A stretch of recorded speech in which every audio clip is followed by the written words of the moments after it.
Grave accidente de tráfico esta mesma tarde. Aconteceu no periférico de Santiago.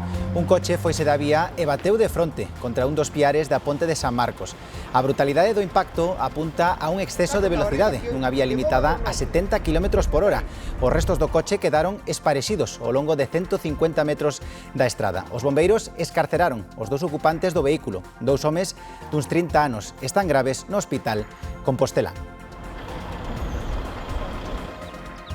Controlado o incendio de Pantón despois de 11 días. O lume saltara ao concello lindeiro de Sober. Obrigou a desaloxar veciños e queimou tamén varias vivendas. O balance é de máis de 1.800 hectáreas calcinadas. Son os mellores compañeiros e cada vez hai máis nos nosos fogares. Xa se sabe, hai máis cans rexistrados ca nenos nas nosas casas. No telexornal reflexionaremos sobre o seu papel na sociedade e tamén sobre os seus coidados e necesidades. Cada vez contan con máis opcións.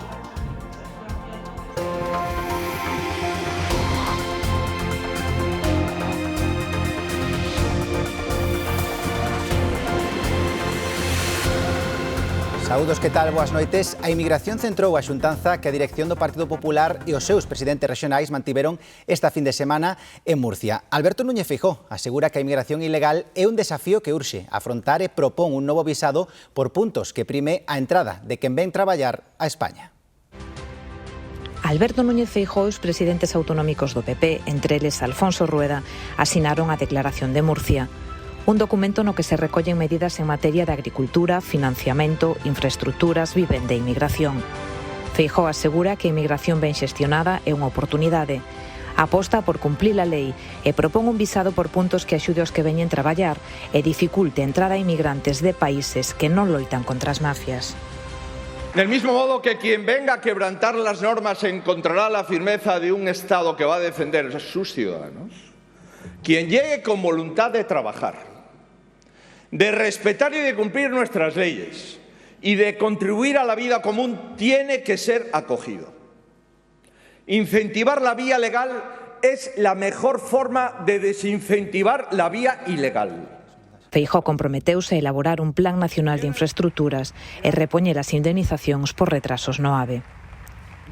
El tren de alta velocidad, que era el símbolo de nuestro progreso, hoy es el termómetro de la inoperancia del gobierno. Ahora funciona mal, vayas a donde vayas. Yo entiendo, por tanto, que la gente se pregunte, ¿pero por qué ocurre esto? Si dicen que la economía va como un tiro, si pagan más impuestos, pagamos más impuestos que nunca. ¿Por qué, pagando más impuestos que nunca, se reciben los peores servicios? ¿Dónde está nuestro dinero? Núñez Feijóo asegura que o PP é a alternativa para volver a levantar España. O xornal La Voz de Galicia publica hoxe un novo barómetro de sondaxe. O Partido Popular volvería a gañar as eleccións galegas por maioría absoluta. Os populares quedarían con un escano por riba desa maioría, segundo indican os datos de sondaxe. O BNG perdería un deputado e o PSDG pasaría dos 9 que ten agora a 11. Democracia Ourensana conservaría o seu escano. Os cidadáns moldavos deciden este domingo o seu futuro inmediato, uns mirando cara á Unión Europea e outros cara a Rusia. As enquisas din que o gobernante partido Acción e Solidariedade, liderado pola actual presidenta, a proeuropea Maya Sandu, será a forza gañadora. Outras enquisas din que a oposición prorrusa, liderada por Igor Dodon, a fronte do bloque electoral patriótico, podería empatar nas urnas. Se as enquisas acertan, o gañador terá que contar con outros partidos para formar goberno. O partido gobernante quere integrar Moldavia na Unión Europea no 2030. As votacións transcorren no medio de numerosos incidentes. Os primeiros resultados oficiais coñeceránse nos próximos minutos. Polonia pechou durante varias horas parte do seu espazo aéreo e activou os avións da OTAN pola posible actividade militar rusa. Desde a veciña Ucraína, o presidente Zelensky denunciou ataques rusos contra obxectivos civís, nos que morreron polo menos 4 persoas. A noite do sábado ao domingo foi moi dura en Ucraína, especialmente na súa capital, Kiev. A artillería e a aviación rusa bombardearon obxectivos civís e militares durante case toda a noite. O presidente de Ucraína, Volodymyr Zelensky, afirmou que Rusia lanzou máis de 500 drons e polo menos 40 misiles contra o seu país durante case 12 horas. Segundo Zelensky, nestes ataques morreron 4 persoas na capital, entre elas unha nena de 12 anos e outras 40 quedaron feridas noutras partes de Ucraína. Segundo o líder ucraíno, as bombas afectaron en Kiev a numerosos edificios civís, entre eles un hospital, e deixaron arrasada boa parte dunha rúa céntrica da capital. O Ministerio de Defensa ruso confirmou o ataque masivo contra a Ucraína, pero asegura que foi dirixido únicamente contra aeroportos e outras instalacións militares. A situación na zona obrigou tamén o goberno polaco a pechar durante varias horas parte do seu espazo aéreo máis próximo a Ucraína, polo que denominaron actividades militares non planificadas. As autoridades militares de Polonia despregaron varios avións cazabombardeiros seus e doutros países da OTAN para garantir a seguridade. O tráfico aéreo polaco recuperou a normalidade pouco despois das 8 da mañá. Polo menos 40 persoas morreron e alrededor de 150 quedaron feridas a causa dunha espantada no sur da India. A traxedia ocorreu no acto de campaña dun actor popular reconvertido en político. Segundo as primeiras investigacións, o pánico desatouse cando un grupo de asistentes que subira a un árbore para velo mellor caeu sobre a multitude. A maioría dos mortos son mulleres e nenos. Nos Estados Unidos, un tiroteo nunha igrexa de Michigan deixa un morto e 10 feridos. O falecido é o tirador que foi abatido pola policía, un home duns 40 anos. No momento do ataque había centos de persoas no templo, en que se declarou un incendio que xa está controlado. As autoridades non descartan localizar máis víctimas en cando rematen de revisar a zona. E investigan como un posible crime machista o acoitelamento mortal dunha muller de 28 anos en Sevilla. O presunto agresor, de 21 anos, foi detido e está hospitalizado porque se autolesionou. O crime ocorreu na madrugada deste domingo no barrio Sevilla Leste da capital hispalense. Pasadas as 3 da mañá, unha testemuña avisou de que había unha moza sangrando e pedindo axuda nun portal. Os servizos de urxencias chegaron e confirmaron o falecemento da muller de 28 anos por arma branca.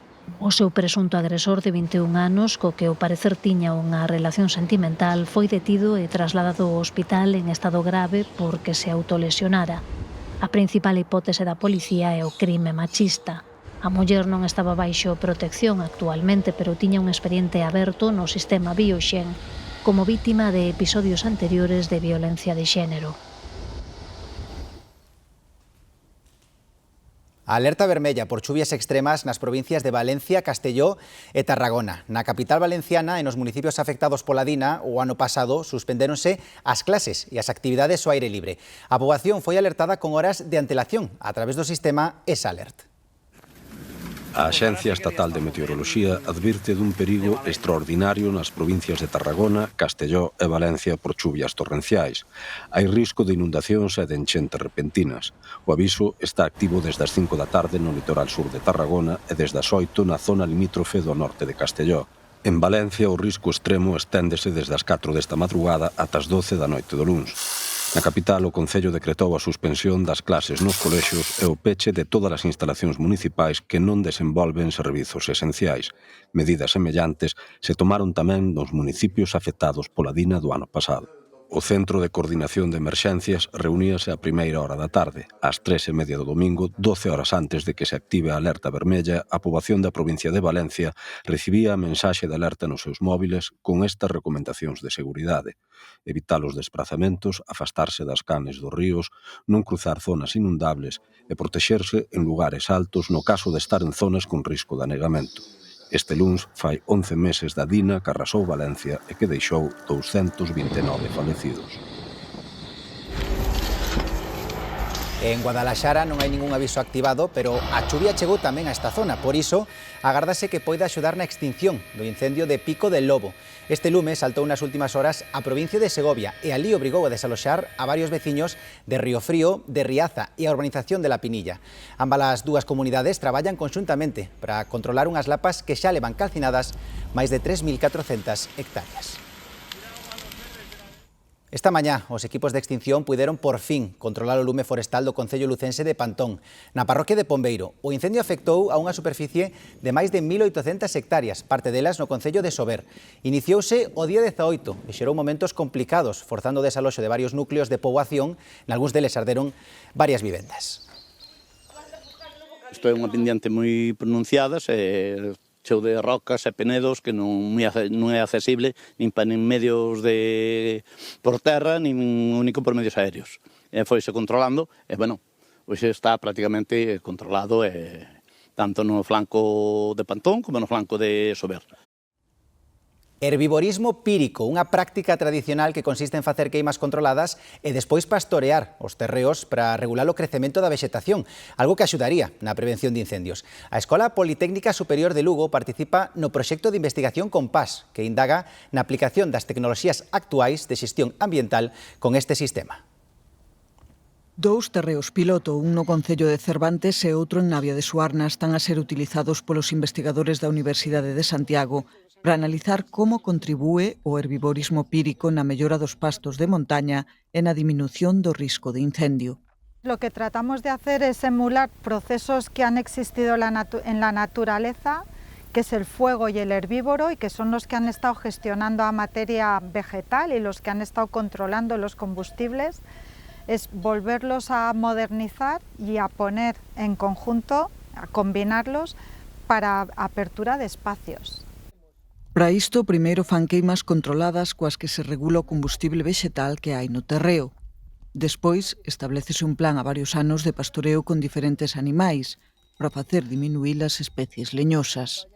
Cando nos facemos unha queima prescrita, unha queima controlada, non estamos matando solo, non estamos arrasando a vexetación, porque a raíz sobrevive. E o rebrote o que fai é rexuvenecer esa vexetación, que ademais pode ser pastoreada e mantida no tempo exactamente igual, que a diferencia de que se eu non a toco, o que fai é acumular na parte interior moitísimo material senescente, esa vexetación está envellecida, que ao cal non estamos conservándoa, e ademais ten un altísimo risco de incendios. No proxecto Compás participan 3 grupos de investigación de Navarra, Galicia e do sector oriental de Andalucía, en colaboración con empresas locais. É unha zona que antaño... E impactante accidente de tráfico na entrada de Santiago. Foi pouco despois das 6 desta tarde, cando un coche se foi da vía e bateu de fronte contra un dos piares da ponte de San Marcos. A brutalidade do impacto apunta a un exceso de velocidade, unha vía limitada a 70 km por hora. Os bombeiros tiveron que intervir para escarcerar os dous ocupantes do vehículo. 2 homes duns 30 anos. Trasladaron os dous ao hospital clínico con feridas graves. E onde sobre todo pon o foco agora nos últimos anos a Dirección Xeral de Tráfico é nos accidentes de motocicletas. Son os meses de xullo e agosto faleceron nas nosas estradas 10 motoristas. Por iso, os axentes intensifican a vixilancia das vías máis frecuentadas por este tipo de condutores nas fins de semana. Xoel Rodríguez.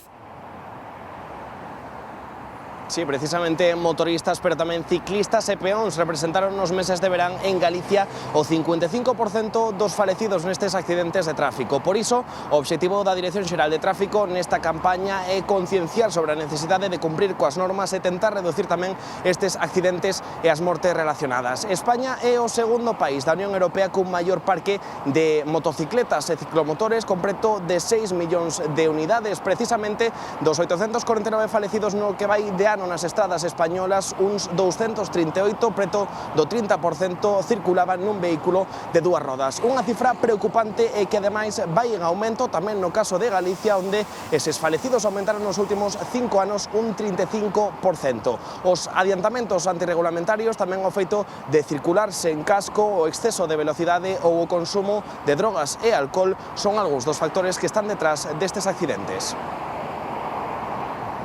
Grazas, Xoel. O Servizo Galego de Saúde comeza mañá a vacinación fronte a gripe e a COVID. Esta primeira fase comeza nas residencias de maiores e nos centros de persoas con discapacidade. A dose que van recibir será a reforzada, que como novidade este ano tamén se administrará aos maiores de 70 anos. Nesta campaña non se usarán os grandes recintos de vacinación. Os puntos principais serán os centros de saúde. Alejandro Álvarez. Sí, mañá comeza unha nova campaña de vacinación que se prolongará ata o vindeiro 31 de decembro. Nesta primeira fase, como ti ben apuntabas, David, centraránse sobre todo nos usuarios e traballadores das residencias de maiores e tamén dos centros de persoas con discapacidade. Unha campaña que ven cargada de novidades, sobre todo no relacionado coa vacina da gripe. No caso dos máis pequenos, poderán recibila ata os 11 anos por vía intranasal e a partir do 13 de outubro, data na que comezará tamén un plan piloto de vacinación nas escolas. No tocante aos máis maiores, na faixa entre 70 e 79 anos recibirán esa dose máis reforzada que tamén reciben os maiores de 80, os inmunodeprimidos e tamén os usuarios das residencias de maiores. Desaparecen os grandes recintos de vacinación e serán inoculados nos centros de saúde. O obxectivo é chegar ao 70% da poboación maior de 60 anos e tamén do persoal sanitario e tamén ao 60% da poboación infantil. Grazas, Alejandro. Imos agora cunha das grandes festas do outono nas Rías Baixas, que é a do Marisco do Grove, un evento consolidado que leva en pé máis de 60 anos. Un ano máis, esta celebración que comeza o vindeiro xoves é un revulsivo para o sector turístico da comarca, que manexa para esas datas, especialmente na fin de semana, unhas cifras de ocupación hoteleira de arredor dun 90%. Raquel Gandoi. A 62 edición da Festa do Marisco do Grove está á vista. As carpas están xa instaladas aquí ao pé do porto e os hotéis xa manexan cifras de ocupación sobre reservas pechadas de máis do 90%, tanto nos de 2 e 3 estrelas como nos de categoría superior, especialmente a partires do venres, cara a primeira fin de semana do evento. Previsiblemente os hotéis seguirán rozando o cheo o seguinte sábado e domingo, o 11 e o 12 de outubro, que é cando remata a festa. Falannos os directores dos hotéis cos que conversamos esta mesma tarde aquí no Grove ou en San Vicente, que estos 10 días serán o colofón a unha tempada de verán con cifras de récord. Tamén axuda a mellorar estas cifras a celebración do Foro Batoxa, que comeza o mesmo día que a Festa do Marisco, o 2 de outubro.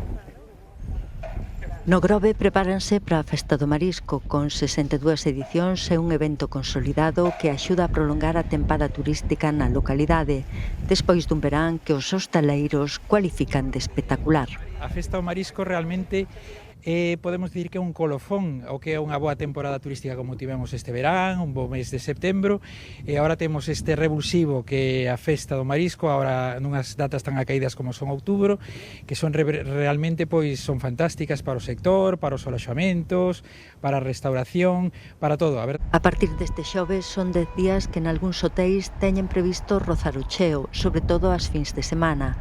É o caso deste hotel do centro da localidade, que abre agora despois dun pequeno descanso para recuperarse do verán. E a verdad que estamos xa moi contentos porque menos o primer día, que está así máis floxo, os demais días a ocupación é moi alta. A ver, dime unha cifra, 90? No, exactamente a media 93,80, que é altísima, é unha burrada. Hai días que deben de menos quedar dúas habitacións, tres, para un hotel como a nós, que non somos un hotel dunha cadena e tal, é unha ocupación moi alta. O perfil dos visitantes que acoden ao reclamo do marisco é variado, cuadrillas de amigos, familias de toda España e de Europa, pero tamén é unha festa para os grovenses. Eu penso que que traballamos en hostelería, aparte da Festa do Carme, que son a festa de aquí, é a nosa festa porque cando nós tamén salimos un poquinho a tomarlle un viño, unha nécola que me encanta. Este luns a cidade da Coruña comezará a cobrar taxa turística. Os cartos irán destinados á mellora dos servizos que os visitantes utilizan, pero a maioría dos hostaleiros creen que non é necesaria e que supón maior carga de traballo. Opinión semellante ten o sector en Santiago, onde comezará a cobrarse este mércores. A liberdade que dan as autocaravanas para escoller destino sobre a marcha convence cada vez a máis xente. Os que aman esta maneira de viaxar teñen unha cita na Coruña. A Feira de Jacard reúne medio cento de vehículos novos e de ocasión e ofrece asesoramento especializado para acertar ca casa sobre rodas perfecta. Verónica ten claro que algún día terá unha autocaravana propia. Eu sei que con meu marido nos jubilamos con unha. Pero polo momento, a súa familia está pensando en alugar unha para as vacacións do próximo verán. Para os nenos é o mellor. A liberdade do camping, coñecer a natureza, estar con xente que non coñecen, con nenos de todos os países, de todos os rangos. Aquí poden valorar diferentes opcións e comparar as prestacións de cada modelo. Para os que están decididos a mercar, a feira pon á venda preto de medio cento de vehículos novos e de ocasión. O primeiro é saber cantas persoas van a viaxar e sobre todo ter un presuposto máis ou menos en mente, porque aquí partimos dende os 40 e 50.000 euros hasta máis de 500.000. Un investimento elevado para viaxar con todas as comodidades e coa liberdade de poder decidir en cada momento a onde ir. Sin cambiar de cama, cambiamos de lugar no momento que queremos, se chove, se fai frío ou como seña, e fundamentalmente pola independencia e porque viaxamos moitísimo máis do que viaxábamos antes. A feira de Jacart continuará ata o 5 de outubro. A finais dos anos 50, o Seat 600 revolucionou a mobilidade por estrada en España. Foi o primeiro coche de moitas familias e protagoniza moreas de lembranzas. Aínda hai quen os coida con esmero para que non se perdan estas xoias sobre rodas. Era 1957, no proxecto de industrialización do franquismo estaba a necesidade dunha industria nacional do automóbil. Na cidadanía que tiña recursos, a posibilidade de ter un utilitario que acurtase as distancias foi un desexo cumprido. Le llamaron el ombligo porque todos los españoles, tarde o pronto, lo tuvieron. En 1973 deixou de producirse, pero non de circular, porque a xente foise facendo con eles de segunda, terceira ou cuarta man. Aínda hoxe os nostálxicos daqueles tempos seguen a recuperar canto coche atopan. Iso sí, é moi importante que as pezas sexan as orixinais para manter a esencia. O meu está todo de origen. Está todas as pezas, todo de origen. Está feito, pasado matrícula histórica, todo de origen. No lleva ni dirección asistida, ni climatizador, nada. De electrónica poca. La justa, el limpiaparabrisas y las luces. É o xeito que moitos teñen para homenaxear o que máis ca un coche é a memoria dunha época. Quizás seña dos primeiros coches no que anduven, incluso aínda sin ter carne de conducir. Se empezaron a coller vacacións, tal. Estes foron os primeiros cochiños que metías unha familia completa hasta de 7 personas ou que fora dentro, Por donde vas, todo o mundo che pitas, todo o mundo che saluda, donde estás aparcado ves un montón de xente sempre dando voltas alrededor deles pa velos, unha pasada. E para presumir de Seat 600 xuntáronse en Lugo os orgullosos propietarios deste clásico e volveron dar que falar. Na Coruña, a Carreira da Muller reuniu este domingo máis de 8.000 participantes. É un encontro consolidado que busca dar visibilidade á loita contra o cancro de mama, o máis frecuente entre as mulleres. A Coruña tinguiuse de rosa. Arredor de 8.000 mulleres saíron a correr contra o cancro de mama. Sempre hai moita xente e cada vez máis, que é moi agradable ver que moita xente se move por isto. O cancro de mama afecta a 1 de cada 8 mulleres ao longo da súa vida. O ano pasado diagnosticáronse máis de 35.800 casos novos en España. A vencedora da carreira, a atleta valisoletana Ángela Viciosa, felicitábase por participar. Es un apoyo para todas las mujeres. Yo sobre todo tengo aquí a mi madre que ha venido de sorpresa y para mí es correr por ellas. Y nada, pues me ha encantado, la verdad, cómo animaban y todo. A carreira da muller contra o cancro da Coruña caracterízase por congregar participantes de todas as idades. Xente de todas as edades, porque unha carreira popular como esta é o momento ideal para iniciarse na actividade deportiva. No me cansé. Esta carrera es la más divertida, la que mejor rollo hay de las 2.000 carreras que voy. Esta es guay. O evento busca impulsar a investigación, o diagnóstico precoce e a ampliación das alternativas terapéuticas tamén fronte ao cancro de mama metastásico, que representa entre un 5 e un 6% dos tumores de mama. Cada vez hai máis persoas que teñen unha ou varias mascotas en Galicia, sobre todo cans e gatos, pero tamén segue a haber moitos ou demasiados abandonos. Para concienciar da responsabilidade que implica ter un animal, a Asociación Cultural e Deportiva de Propietarios de Mascotas de Ourense organizou esta tarde a súa 10ª xornada de convivencia e adopción responsable. Propietarios e amantes das mascotas gozaron na explanada do Centro Comercial Pontevella de Ourense dunha xornada de convivencia, pero tamén de concienciación. Porque sempre falamos de adopción responsable, que hai que adoptar, pero nunca se fala, non, das asociacións que traballamos cara á concienciación. Esta é unha xornada, hoxe, divertida, para pasalo ben, para que a xente tamén nos conozca, a labor toda que facemos, que xa son 10 anos, non? Lúdicos, informativos e formativos. Ter un animal conleva sempre unha responsabilidade e tamén gastos económicos para cubrir as súas necesidades vitais como as vacinas ou a comida. Que os nenos encantan os animais, entonces como a eles encantan os animais, obviamente, sobre todo os titores, os pais, por favor, non regaledes, non agasalledes canciños nin gatiños, porque despois tedelo que manter vos. Eu vexo que hai bastante concienciación a nivel de adopción responsable e tal, pero ainda así deberíase de mellorar o tema de esterilización, sobre todo nos temas dos gatos. Entre as necesidades máis demandadas na provincia de Ourense está a de poder ter un lugar onde darlles unha despedida digna. Hasta ahora no había en la provincia de Ourense, la había en otras provincias, y nos atrevimos a montar un crematorio de mascotas. Había mucha demanda, sí. Piensa que en la provincia de Ourense hay más mascotas que niños. Estamos hablando de un censo de más de 100.000 mascotas con microchip, que habrá muchas sin microchip, y están moi metidas en las familias. A xornada rematou cunha pasarela canina onde os seus donos e donas amosan orgullosos os seus amigos de vida. Trucos para saber que plantar en cada momento do ano ou como aproveitar os produtos da horta e coidalas son algúns dos consellos cos que triunfa un influente de Ribeira nas redes. Dá consello a 250.000 seguidores co seu galego, que chega a moitos países de Europa e América.